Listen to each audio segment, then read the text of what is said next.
نحمده ونصلي على رسوله الكريم أما بعد فأعوذ بالله من الشيطان الرجيم بسم الله الرحمن الرحيم النار يعرضون عليها غدوا وعشيا ويوم تقوم الساعة أدخلوا آل فرعون أشد العذاب وإذ يتحاجون في النار فيقول الضعفاء للذين استكبروا إنا كنا لكم تبعا فهل أنتم مغنون عنا نصيبا من النار قال الذين استكبروا إنا كل فيها إن الله قد حكم بين العباد وقال الذين في النار لخزنة جهنم ادعوا ربكم يخفف عنا يوما من العذاب قالوا أولم تك تأتيكم رسلكم بالبينات قالوا بلى قالوا فادعوا وما دعاء الكافرين إلا في ضلال صدق اللہ العظیم۔ سورۃ المؤمن کی 5 آیات، آیت نمبر 46 سے آیت نمبر 50 تک آپ کے سامنے تلاوت ہوئی۔ ان آیات کریمہ سے پہلے اللہ تبارک و تعالیٰ نے حضرت موسیٰ علیہ السلام کی حمایت کرنے والے، آپ کے محافظ اور آپ کا دفاع کرنے والے ایک مومن کا جو کہ فرعون کے خاندان سے تعلق رکھتے تھے ذکر فرمایا۔ ان کی طرف سے موسیٰ علیہ السلام کی دفاع میں یا موسیٰ علیہ السلام کی حمایت اور ان کے دفاع میں جو گفتگو ہوئی، جو زبردست قسم کے نکات انہوں نے پیش کیے اور فرعون اور اس کے حواریین کو قتل سے روکا، ساتھ ساتھ صرف قتل سے ہی نہ روکا بلکہ انہیں حق بات کی دعوت بھی دی اور دنیا کی ناپائیداری اور آخرت کی پائیدار زندگی کے حوالے سے انہیں سمجھایا بھی۔ یہ ساری گفتگو ہمارے سامنے گزشتہ 2 دروس میں تفصیل سے آ چکی۔ اب یہ جو آیات کریمہ ہیں 5، ان آیات کریمہ میں اللہ تبارک و تعالیٰ نے فرعون کے غرق آب ہونے کے بعد کے حالات کو ابتدائی طور پہ بیان کیا، اس کے بعد ایک اصولی درجے میں بات کی، وہ ہمیں سمجھائی گئی۔ تو پہلی بات فرعون اور فرعون کے ساتھیوں کو جو غرق آب فرمایا، اس کے بعد جو ان کی ابتدائی حالت ہے اس کو بیان کیا گیا۔ ابتدائی حالت کیا ہے؟ فرمایا النار یعرضون علیہا غدوا وعشیا، آگ صبح و شام اس کے سامنے پیش کیے جاتے ہیں، یعنی یہ فرعون اور فرعون کے ساتھی صبح و شام آگ کے سامنے پیش کیے جاتے ہیں۔ ایک بات یہ، دوسری بات وَيَوْمَ تَقُومُ السَّاعَةُ أَدْخِلُوا آلَ فِرْعَوْنَ أَشَدَّ الْعَذَابِ، اور جس روز قیامت برپا ہوگی تو حکم ہوگا پروردگار کی طرف سے کہ فرعونیوں کو نہایت سخت عذاب میں داخل کر دو۔ گویا اس آیت میں 2 باتیں آ گئیں۔ پہلی بات یہ آئی کہ آگ صبح و شام ان کے سامنے پیش کی جاتی ہے، یا انہیں آگ کے سامنے صبح و شام لایا جاتا ہے، پیش کیا جاتا ہے۔ دوسری بات یہ ارشاد فرمائیں گے کہ قیامت کے دن اللہ فرمائیں گے کہ ان کو سخت عذاب میں داخل کر دو۔ اس کا مطلب ہے 2 الگ الگ باتیں ہیں۔ ایک بات ابھی ان کو صبح و شام آگ کے سامنے لایا جاتا ہے، یہ جو ابھی لایا جاتا ہے اس سے مراد کیا ہے، اور قیامت کے دن ان کو جہنم میں داخل کرنے کا حکم ہوگا، اس سے مراد کیا ہے۔ تو جو دوسری بات ہے وہ تو بالکل کلیئر ہے کہ وہ قیامت سے متعلق ہے، کہ قیامت کے دن ان کے متعلق کہا جائے گا انہیں جہنم میں داخل کر دو، سخت عذاب میں داخل کر دو۔ یہ دوسری بات بالکل کلیئر ہے۔ جہاں تک رہا مسئلہ پہلی بات کا، تو یہ جو پہلی بات ہے اس میں کیا بیان ہوا ہے، علماء نے لکھا ہے کہ اس سے مراد برزخ کی زندگی ہے، قبر کا عذاب ہے۔ اب اسی بات کو ہم نے سمجھنا ہے۔ قبر یہ دنیا کا تتمہ ہے اور آخرت کی زندگی کا دیباچہ ہے، دنیا کا اختتامیہ ہے، دنیاوی زندگی کا اختتامیہ ہے اور آخرت کی زندگی کا دیباچہ ہے۔ گویا دنیا اور آخرت کے درمیان کی جو عالم ہے، اس عالم کو عالم برزخ کہا جاتا ہے۔ قرآن مجید نے اس عالم کو اسی نام برزخ سے تعبیر کیا ہے، وَمِن وَرَائِهِمْ بَرْزَخٌ إِلَى يَوْمِ يُبْعَثُونَ۔ یہ جو آیت کریمہ ہے، اس آیت کریمہ میں اللہ نے دنیاوی زندگی کے بعد برزخ کی زندگی کو بیان کیا ہے، الی یوم یبعثون، اٹھائے جانے کے دن تک یہ برزخ کی زندگی میں ہوں گے، برزخ کے عالم میں ہوں گے۔ معلوم یہ ہوا کہ دنیا میں، آخرت میں، ماں کے پیٹ میں، برزخ میں مجموعی طور پر انسان جن عالم کا سامنا کرتا ہے یا انسان کو جن عالمین سے گزرنا پڑتا ہے وہ عالم کون کون سے؟ عالم بطن ماں کا پیٹ، عالم دنیا دنیاوی زندگی، عالم برزخ برزخ کی زندگی، عالم آخرت آخرت کی زندگی۔ تو 4 عالم ہیں، ان میں سے 2 عالم کی زندگی بندہ گزار لیتا ہے، پھر اس کے اوپر موت طاری ہوتی ہے۔ یہ موت طاری ہونا گویا کہ اس آخرت کی زندگی کی ابتدا ہو رہی ہے۔ یہ دنیاوی زندگی کا تتمہ ہے اور آخرت کی زندگی کی ابتدا ہے، اس لحاظ سے عالم برزخ کو دنیا کا تتمہ اور آخرت کی ابتدا کہا جاتا ہے۔ دوسری بات، قبر ہر انسان کی وہ جگہ جہاں وہ مرنے کے بعد جاتا ہے، کسی جانور کے پیٹ میں جائے، سمندر کی طغیانی میں جائے، یا کسی آگ میں جلا کر خاک کر دیا جائے، راکھ کر دیا جائے، یا اس کو اٹھا کر کے قبر کی پاتال میں رکھ دیا جائے، جہاں اس نے قیامت تک رہنا ہے اسی جگہ کا نام کیا ہے؟ قبر ہے۔ اس کے لیے وہی قبر ہے۔ قبر صرف زمین کا گڑھا نہیں، بلکہ قبر ہر انسان کی قیامت تک کے رہنے والی جو جگہ ہے اس جگہ کا نام کیا ہے؟ قبر۔ تیسری بات، قبر میں انسان کی جو روح اور جسم کی حالت ہے اس کے متعلق علماء اہل سنت کا موقف یہ ہے کہ انسان کی روح اس کے بدن سے نکلتی ہے، لیکن بالکلیہ روح کا جسم سے تعلق ختم نہیں ہوتا، بلکہ کچھ نہ کچھ تعلق قائم رہتا ہے۔ اس کی مثال علماء دنیاوی زندگی میں حالت نوم کو قرار دیتے ہیں کہ حالت نوم میں، سونے کی حالت میں انسان سے اللہ تبارک و تعالی روح کی 2 قسموں میں سے ایک قسم کو اٹھا لیتے ہیں۔ ایک قسم روح بدن اس کے ساتھ ہوتی ہے، روح الہی کو اللہ اٹھا لیتے ہیں۔ روح بدن ہوتی ہے تو وہ حرکت کرتا ہے، روح بدن ہوتی ہے تو وہ سانس لیتا ہے، روح بدن ہوتی ہے تو وہ اس کی دل جو ہے اس کا دھڑکن کرتا ہے۔ اسی طریقے سے یہ سمجھ لیجئے کہ جب انسان سوتا ہے اللہ تبارک و تعالیٰ فرماتے ہیں واللہ یتوفی الانفس حین موتها، اللہ یتوفی الانفس حین موتها، کہ اللہ انسان کی روح کو اٹھا لیتے ہیں جب وہ مر جاتا ہے۔ واللتی لم تمت فی منامها، اور اس کی روح کو بھی اٹھا لیتے ہیں جو ابھی مرا نہیں ہوتا بلکہ حالت نوم میں ہوتا ہے۔ معلوم یہ ہوا کہ جو آدمی سو جاتا ہے اس کی 2 روحوں میں سے ایک روح نکال دی جاتی ہے، ایک روح اس کے اندر رہتی ہے۔ جس طرح یہ ایک روح اس کے اندر رہتی ہے کلی طور پر، روح جسم جس کو کہتے ہیں، روح بدن، یہ کلی طور پہ رہتی ہے۔ یقین اپنا یہ بات بھی ذہن میں رکھ لیجئے کہ مرنے کے بعد انسان کے جسم کے ساتھ یہ جو روح ہے یہ اگرچہ کلی طور پر نہیں رہتی لیکن جزوی طور پر اللہ تعالیٰ اس کا تعلق قائم رکھتے ہیں۔ یہی وجہ ہے کہ قبر کی پاتال میں جانے کے بعد، قبر کی پاتال میں جانے کے بعد انسان اچھا ہے یا برا ہے، اس کو دونوں طرح کے حالات عالم امتثال میں اس کے سامنے لا کھڑے کر دیے جاتے ہیں۔ حدیث مبارکہ میں آتا ہے، رحمت دو عالم صلی اللہ علیہ وسلم ارشاد فرماتے ہیں کہ جب مردے کو قبر میں اتار دیا جاتا ہے، منکر نکیر آ کر سوال جواب کرتے ہیں۔ جب وہ سوال جواب سے فارغ ہو جاتے ہیں تو اللہ تبارک و تعالیٰ اس مردے کے سامنے اس کے دنیاوی اعمال کو مجسم صورت میں اس کے سامنے لا کھڑا کر دیتے ہیں۔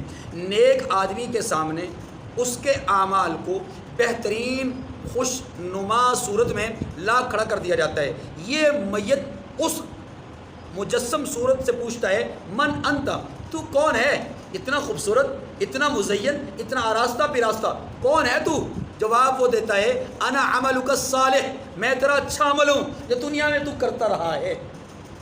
اور جب کوئی بد قسمت فاسق فاجر قبر کی پاتال میں اتار دیا جاتا ہے تو اس کے سامنے ایک انتہائی بد شکل، بد صورت اس کے سامنے جسم ظاہر ہوتا ہے۔ یہ پوچھتا ہے من انت، تو کون ہے؟ وہ جواب دیتا ہے انا عملک الخبیث، میں تیرا گندا، برا اور خناس قسم کا عمل ہوں۔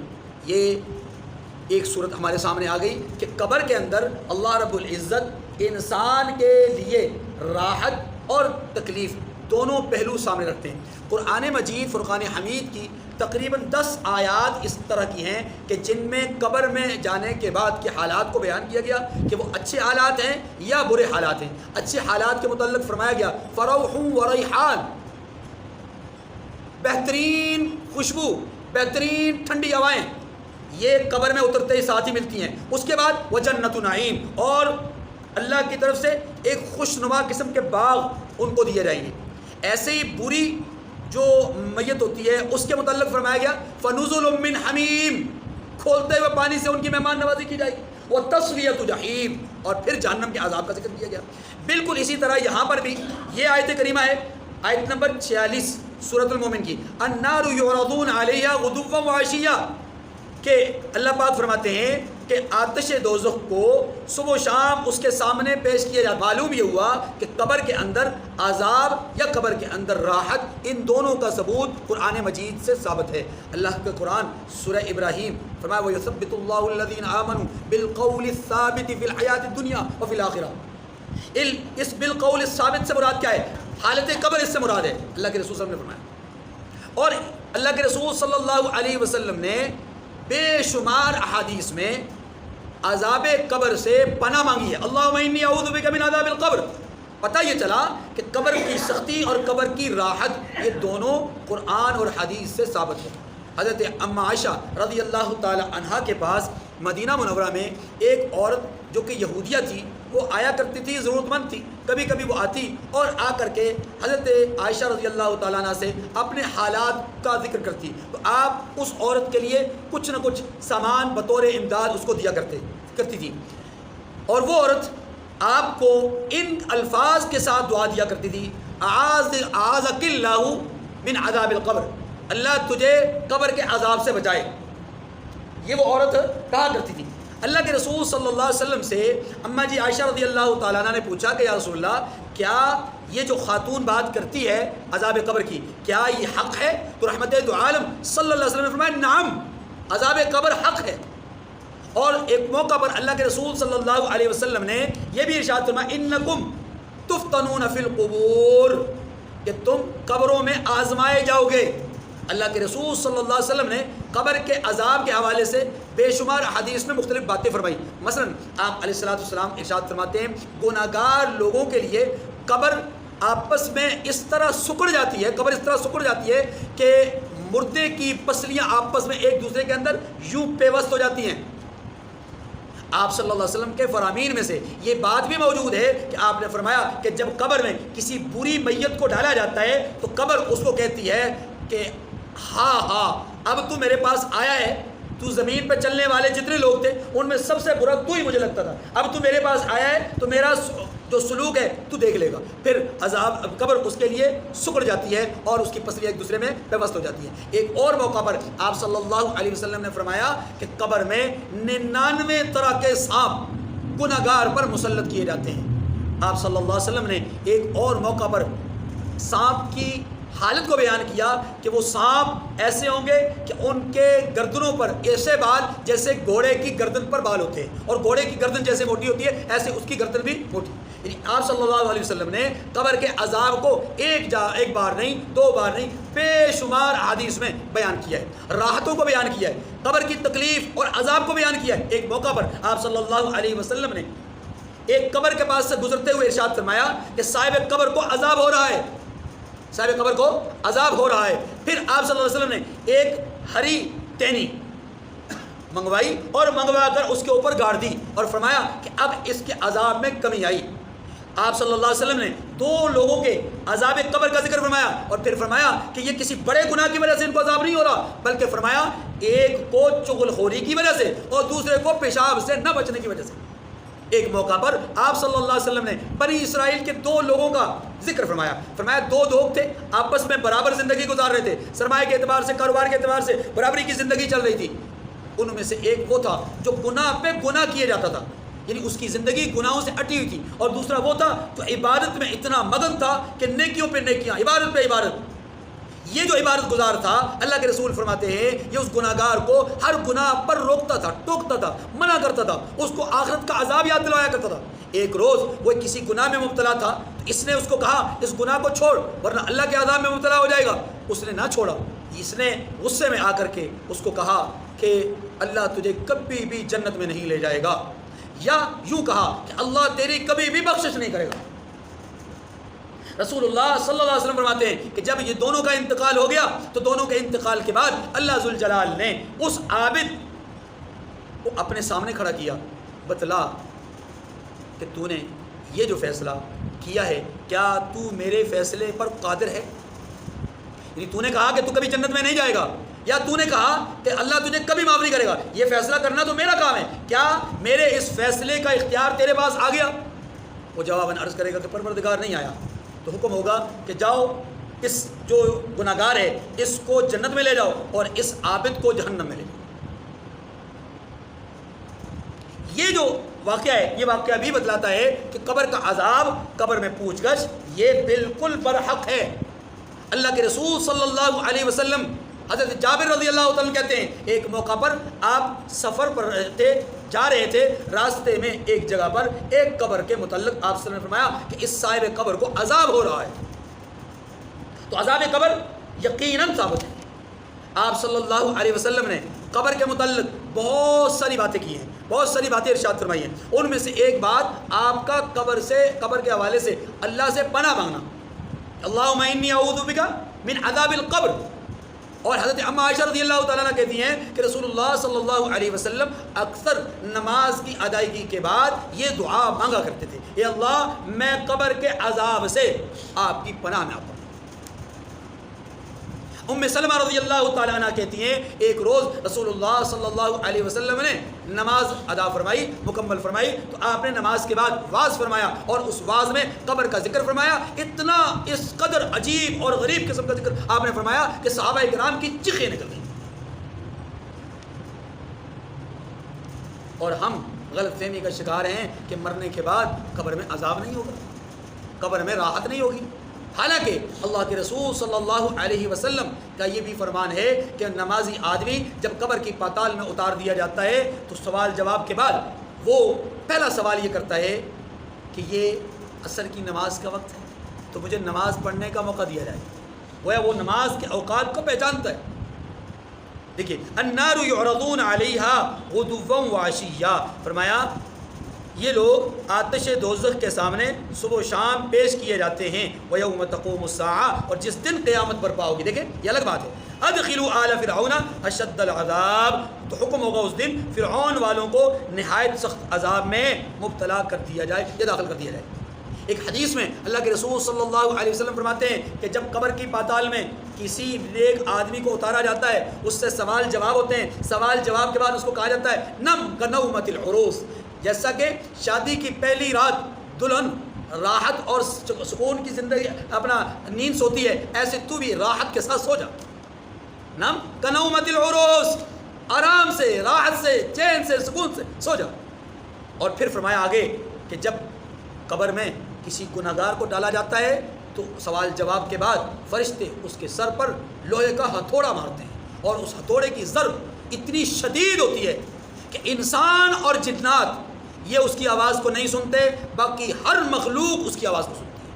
ایک موقع پر آپ صلی اللہ علیہ وسلم نے قبر کے متعلق یہ بھی ارشاد فرمایا کہ اگر مجھے یہ خوف نہ ہو کہ تم مردے دفنانا چھوڑ دو گے تو میں اللہ سے دعا کروں کہ پروردگار تو قبر میں جو لوگوں کو عذاب دیتا ہے وہ عذاب لوگوں کو دکھا دے، لیکن اس عذاب کو دیکھنے کے بعد تم مردوں کو دفنانا چھوڑ دو۔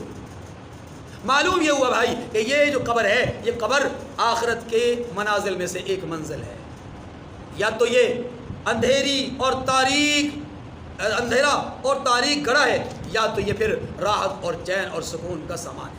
یہاں پر اللہ کے رسول صلی اللہ علیہ وسلم کے فرمان کے مطابق جب نیک آدمی کو اتار دیا جاتا ہے قبر کی پاتال میں، سوال جواب کے بعد اس کے لیے جنت کی کھڑکیاں کھول دی جاتی ہیں، راحتیں، سکون اس کو پیغام پہنچتا رہتا ہے۔ اور جب کسی گناہگار کو، فاسق فاجر کو اتارا جاتا ہے تو پھر اس کے لیے قبر کی راحت نہیں ہوتی بلکہ قبر کا عذاب ہوتا ہے، سانپ اور بچھو اس پر چھوڑ دیا جاتے ہیں، جہنم کے عذاب کی رمق اس کے اوپر چھوڑ دی جاتی ہے۔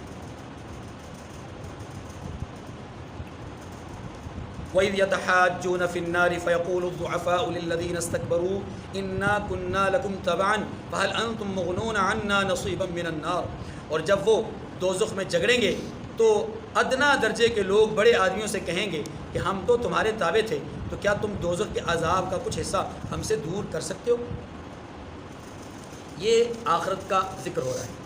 آخرت میں قیامت والے دن اللہ ذوالجلال فرماتے ہیں کہ ادنا درجے کے لوگ یعنی تابعین، متبوعین سے پیروی کرنے والے، جن کی پیروی کیا کرتے تھے، جن کا کہا مانا کرتے تھے، یہ پیروی کرنے والے ان سے کہیں گے کہ بھلا اس آخرت کے عذاب جہنم کے عذاب میں سے کچھ حصہ تم کم کر سکتے ہو؟ تو وہ جواب دیں گے کہ نہیں، انا کل فیہا، تم بھی ہم سب اسی جگہ پہ موجود ہیں، اب یہاں سے کسی قسم کی کوئی کمی کوئی تخفیف نہیں ہونے والی۔ یہ بھی اللہ نے مجھے اور آپ کو بات سمجھائی ہے کہ لوگوں اس دنیا میں ہی پہچان لو، سمجھ لو، آخرت کے معاملات کو جان لو، ورنہ آخرت میں تم پچھتاؤ گے۔ قال الذین استکبروا انا کل فیہا ان اللہ قد حکم بین العباد، بڑے آدمی کہیں گے کہ تم اور ہم بھی سب دوزخ میں رہیں گے، اللہ بندوں میں فیصلہ کر چکا، یہ اللہ بات کریں گے، اللہ بندوں میں فیصلہ کر چکا، فیصلہ اب یہی ہے کہ جو جہنم میں چلے گئے وہ جہنم میں، جو جنت میں چلے گئے وہ جنت میں۔ یہ کب فیصلہ ہوگا؟ یہ آخری وہ فیصلہ کہ جب جہنم میں جن گناہگاروں کو ڈال کر کے ان کو پاک صاف کر دیا جائے گا، اور اب آخری فیصلہ ہوگا کہ یہ بھی جنت میں چلے جائیں۔ جب آخری جنتی جنت میں چلا جائے گا اس وقت کے متعلق اللہ فرماتے ہیں اب فیصلہ ہو چکا، جہنمی جہنم میں، جنتی جنت میں، اب ان کو یہاں سے نہیں نکالا جا سکتا، ان کو وہاں سے نہیں نکالا جا سکتا۔ وقال الذين في النار لخزنة جهنم ادعوا ربكم يخفف عنا يوما من العذاب، پہلے تو یہ آپس میں دوزخی بات کریں گے، پھر یہ دوزخی سارے مل کر کے داروغہ جہنم سے کہیں گے، یہ باتیں کئی دفعہ پہلے بھی آیات میں آ چکی، داروغہ جہنم سے مل کر کے کہیں گے، ہاں جی کیا کہیں گے کہ اپنے پروردگار سے دعا مانگو، یعنی اپنے پروردگار سے جا کر کے درخواست کرو، کیا کہ یخفف عنا یوما من العذاب، صرف ایک دن کا عذاب ہم سے کم کر دیں۔ اندازہ کیجیے، اللہ اکبر، صرف ایک دن کا عذاب ہم سے ہلکا کر دے۔ قالوا اولم تک تأتیکم رسلکم بالبینات، اللہ اکبر، تو وہ جواباً کہیں گے کیا تمہارے پاس تمہارے پیغمبر نشانیاں لے کر نہیں آئے تھے؟